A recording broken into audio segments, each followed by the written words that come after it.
Yeah. So now coming back to uh,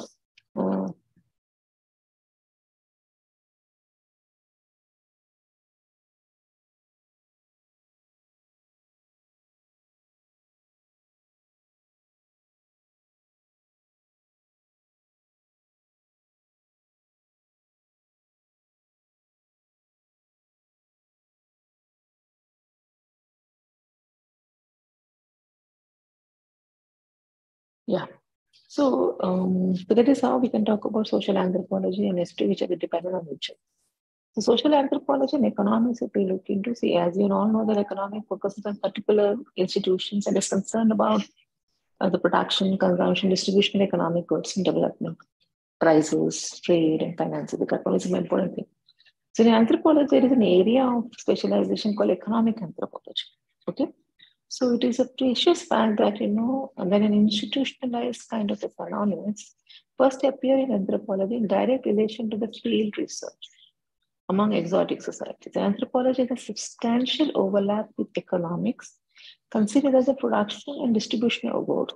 While not all societies have fully developed monetary economy.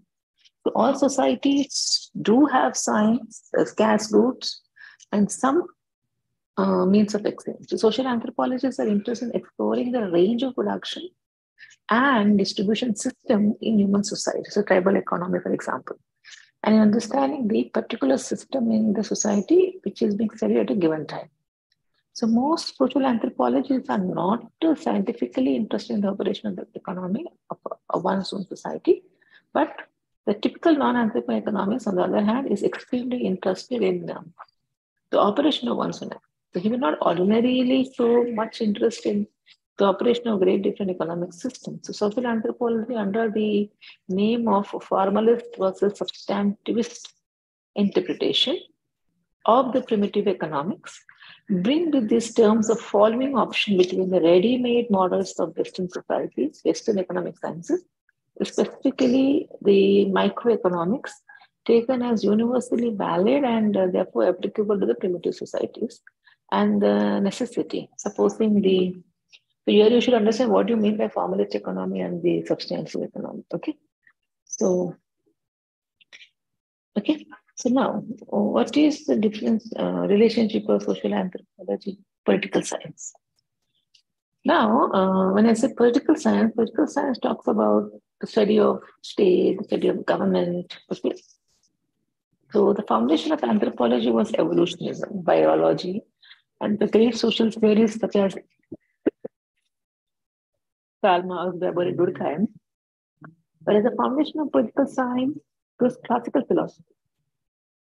Social anthropology deals with all the subsystems of the society. Political science focuses on political systems and power. So it would be a mistake, however, to assume that anthropology is not concerned with power. So there is one person called Edmund Leach, a prominent British social anthropologist, has argued that power is the most fundamental aspect of all sociology. Edmund, you remember this name, Edmund Leach. He says that economy is the important aspect of social life. And therefore, it is central to the anthropological endeavor. And in fact, there is an area of specialization in anthropology called as political anthropology. Okay? So there is a connection between anthropology as well as politics. So social anthropologists do look at something politically, and there is a range of anthropological behaviors depending on the sophistication of the society being studied, okay, and the goals and the theoretical awareness of the investigator. Political activity, as you all know, is an aspect of all human social action, and interest articulation is a universal function of all systems.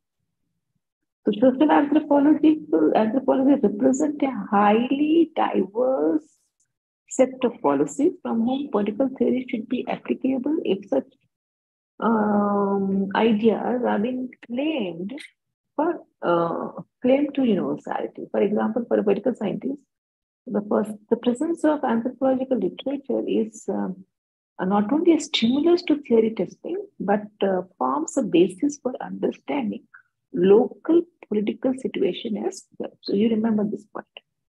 So how it is related. So political scientists also depend upon anthropological contribution. So the theoretical contribution that anthropology is making to political sciences is related to functionalism is the evolutionary point of view. Okay, so this is something which is again a relationship of social anthropology and social work, social anthropology, political science. Now, let us look at the relationship of social anthropology and social work. There is a person called as Keith Hart. According to him, the only thing which can truly distinguish anthropology from the rest of the social sciences is that it addresses human nature plus culture plus society. Human nature, culture plus society. Three aspects to that.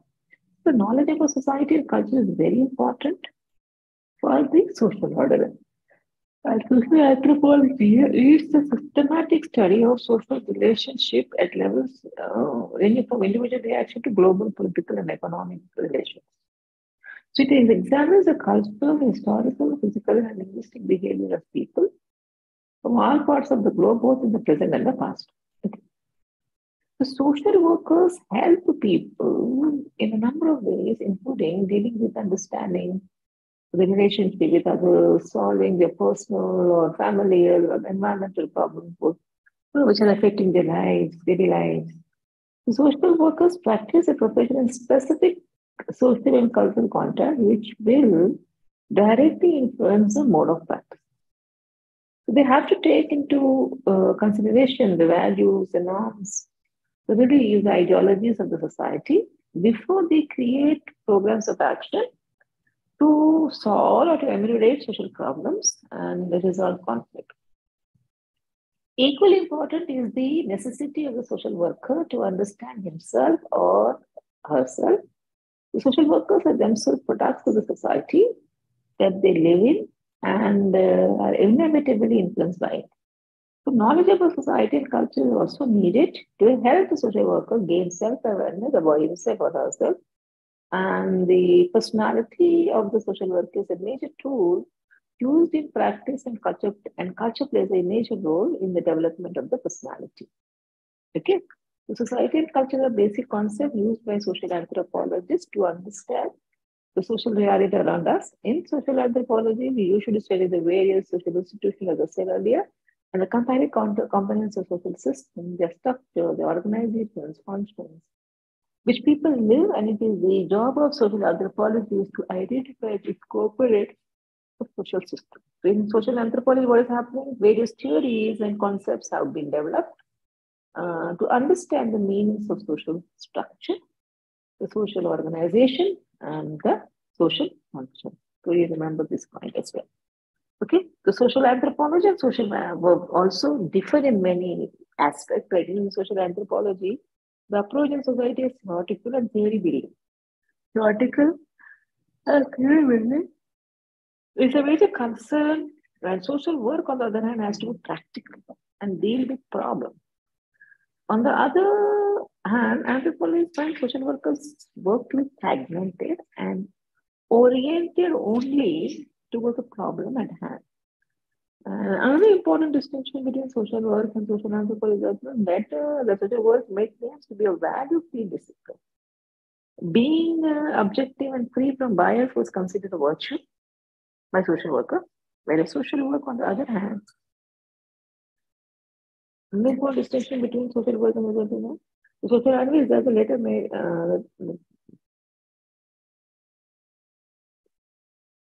the social anthropology may claims to be virtue-free discipline, being objective and free from bias. What's considered a virtue by anthropology. But social work, on the other hand, is a value-based profession. Yes. Anthropology is value-free discipline, whereas social work is a value-based profession based on humanitarian principles. So this remember this aspect. Okay. So this is all about the relationship. One more thing I want to relate over here is about how social anthropology relate to cultural studies. And before telling about the culture, I just want to talk about how social anthropology is related to cultural studies. See,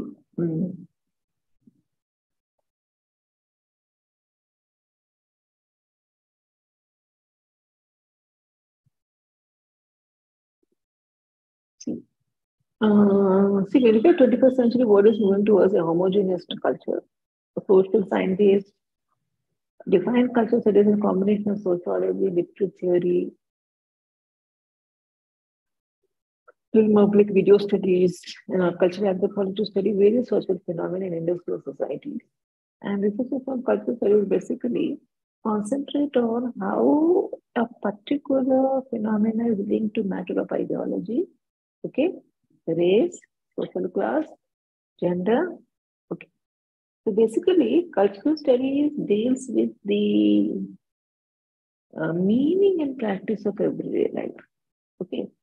And cultural practices comprise of the ways in which people do particular things in his her own culture. So in every culture, a specific meaning is attached to the ways people do things. And the cultural studies enables us to meaningfully engage and interact with the new modes of being and doing. It makes us conscious about the many complex ways in which power infringes on our lives and constructs of culture. So cultural studies have the potential of empowering the society. They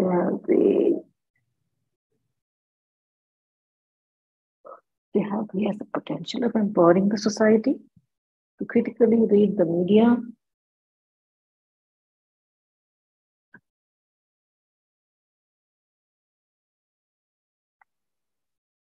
And other cultural institutions.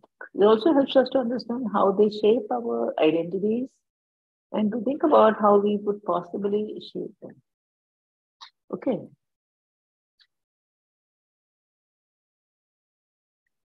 So cultural studies can be viewed as a historical, humanistic discipline as well as a natural science, depending upon the method or approach which is utilized in studying cultural phenomena.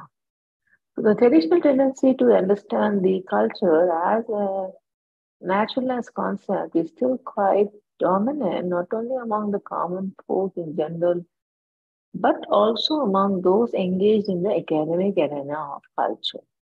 So, such an understanding of culture also has its consequent reflection in the various forms of cultural activism, covering documentation, preservation, and conservation of culture.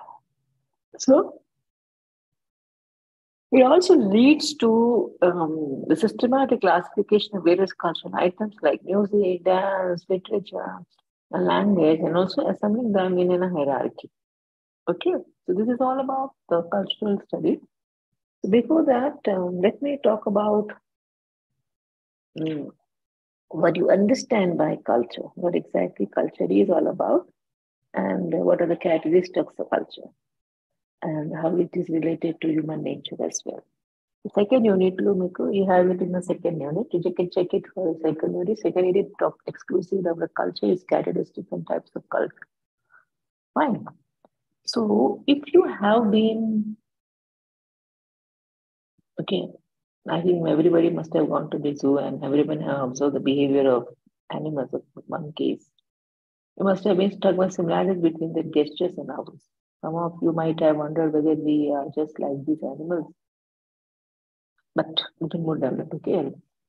In recent years, a number of scientists have devoted attention to animal behavior as well. And as a result of extensive research and investigation, we now know a good deal of what we share with other animals as well as the ways in which we differ from them. Okay, and the concept of culture has greatly expanded our understanding of the nature and behavior of human beings in all its richness and diversities, as well as in relation to the behavior of animals. So it has greatly helped us in understanding the diverse ways in which the basic biological needs of human beings are satisfied. So it has brought to our awareness the difference between the various communities and groups of mankind and the manner in which the differences are continued and passed over from one generation to the another.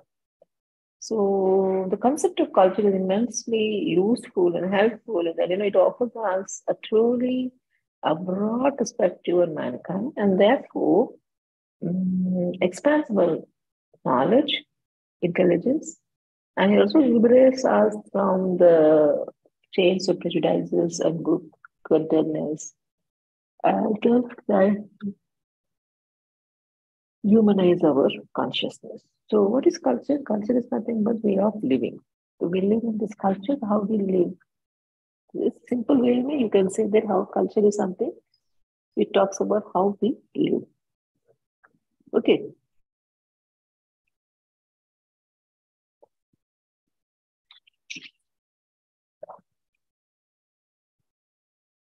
Now, what are the characteristics of culture? It is very important. It's one of the very often asked questions. What is culture? What are its characteristics? Kindly look into this. See, the culture in this refers to a certain person characteristics of an individual. Okay, as it's a way of life. So these, not the sense in which the word culture is used under social context. The culture is used in popular discourse to refer to a celebration or an evening of attainment as one speaks of a cultural show.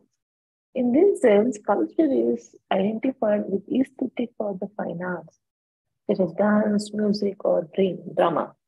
So this also is different from the technical meaning of the word culture. So culture is used in special sense in anthropology and sociology, like it refers to the sum total of human beings. What is it? It refers to the sum total of human beings' behavior, feelings, beliefs, thoughts, and it also connotes everything that is acquired by them as well as social beings. So one of the most comprehensive definitions of the term culture was provided by a 19th century British anthropologist Edward Leach or Edward Tyler, and he defined culture as a complex whole which includes knowledge. What is culture? Culture is nothing but it is that complex whole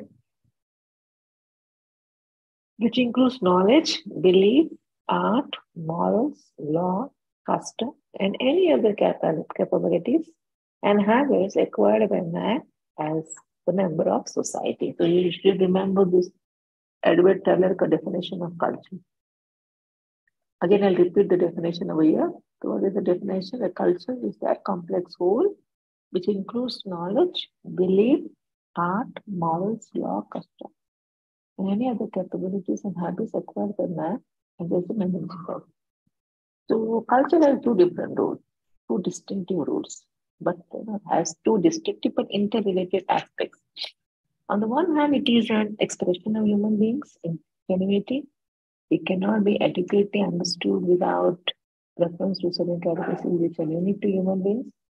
And these unique characteristics include rationality and imagination, capacity for social awareness, self-awareness, and self-reflection, capacity for symbolic communication or language. On the other hand, culture has a crucial role in fulfillment of capacities and potentialities.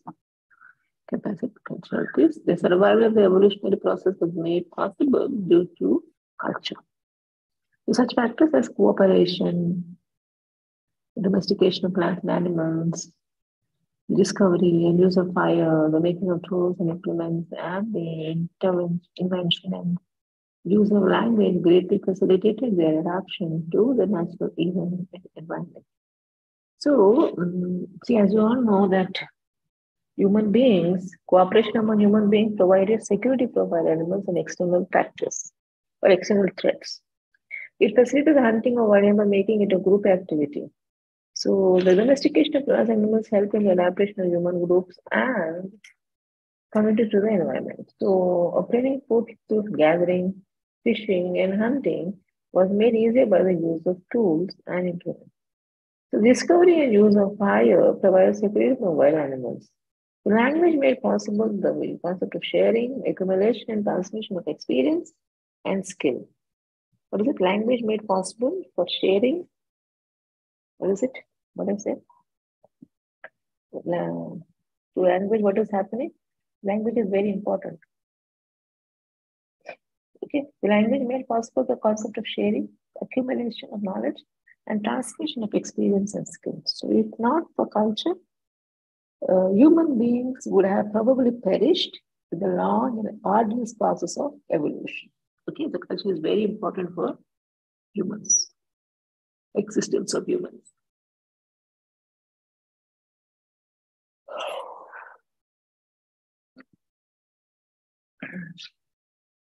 So here again, the features of culture.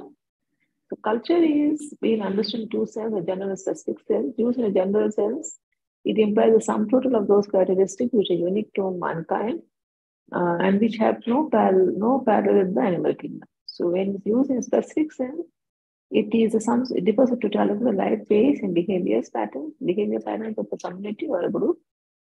When we speak, for example, of the Chinese culture or Indian culture, Eskimo culture, Hindu culture, etc. All are different. Culture is carried. This is very important. Please note down this. Culture is very important. And what are the different characteristics of culture? So I will talk only about the three characteristics of culture. See, culture is something which is shared in common by the members of a given society. It is shared. Culture is shared. It's not for one person. It is shared in a community. It's shared in a society. So it refers to not only to beliefs and activities of individuals, but to those groups of people who are organized in communities. So it is fundamentally social rather than personal or individual phenomena. Okay.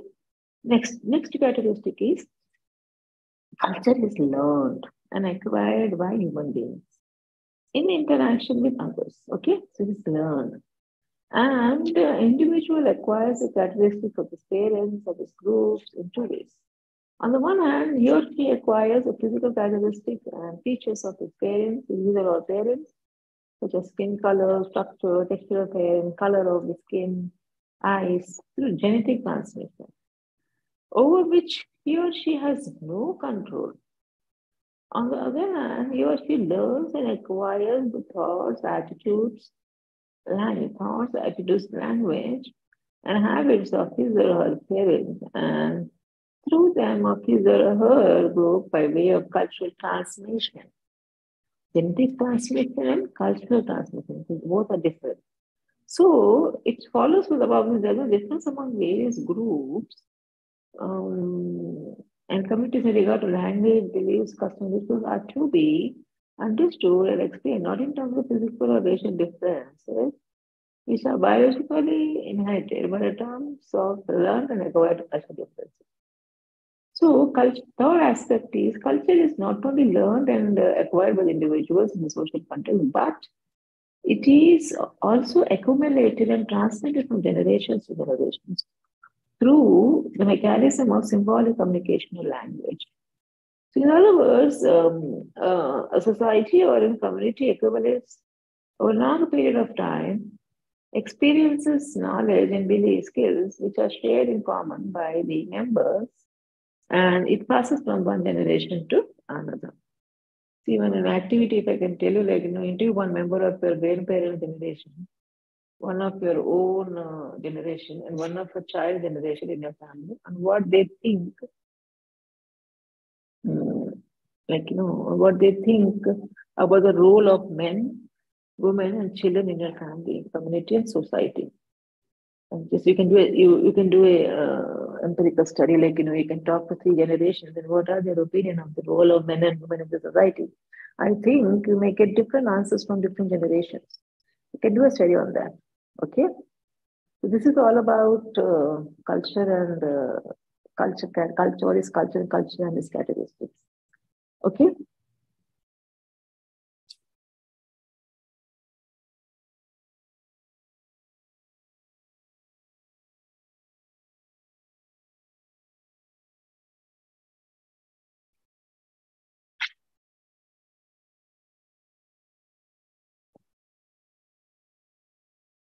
There are some of these things. What is culture?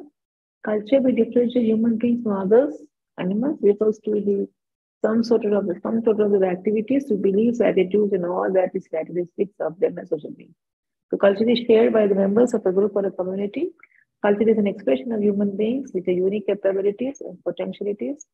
Culture is significantly related to biological process also. Repeated this, culture process a significant bearing on health and sickness. Okay. And the respective roles of men and women are not determined by biological characteristics, but are defined and influenced by cultural outlet. Okay, you have to remember this thing.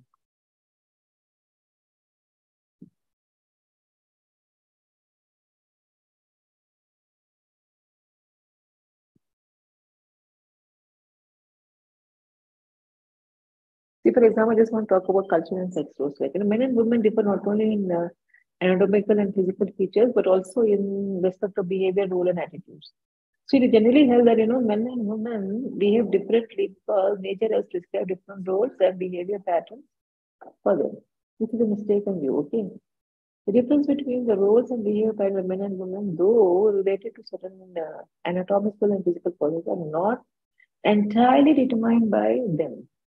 Sex roles and traits, in other words, are not biologically given, they are conditioned by culture.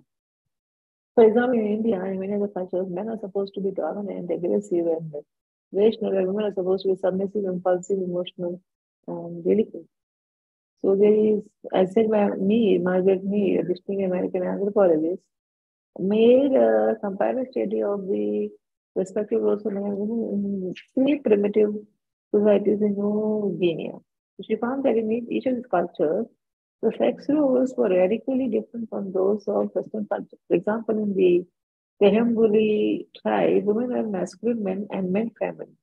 In terms of Western cultural standards, women are dominant, responsible, and are engaged in gardening and fishing activities, and men, on the other hand, are concerned with aesthetic matters and with being charming. So, among the Arabic, both men and women show feminist traits. They do not indulge in aggressive behavior. And among the Ndagunar, both men and women I exhibit masculine characteristics or traits. So their behavior reflects violence and aggressiveness. So Margaret Mead, therefore, concludes that sex roles are culturally conditioned. So with this, I finish with my mm, cultural aspect. Different types of culture. Let me talk about that as also because all different types of culture also is important. Culture and its right.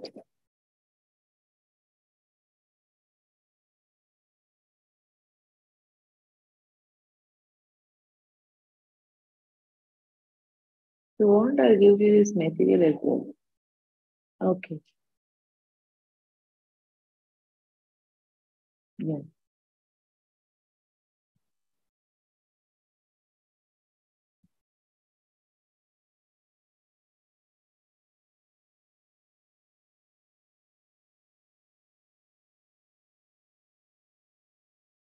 I'll talk about that later in tomorrow's class. I'll talk about it. Yeah.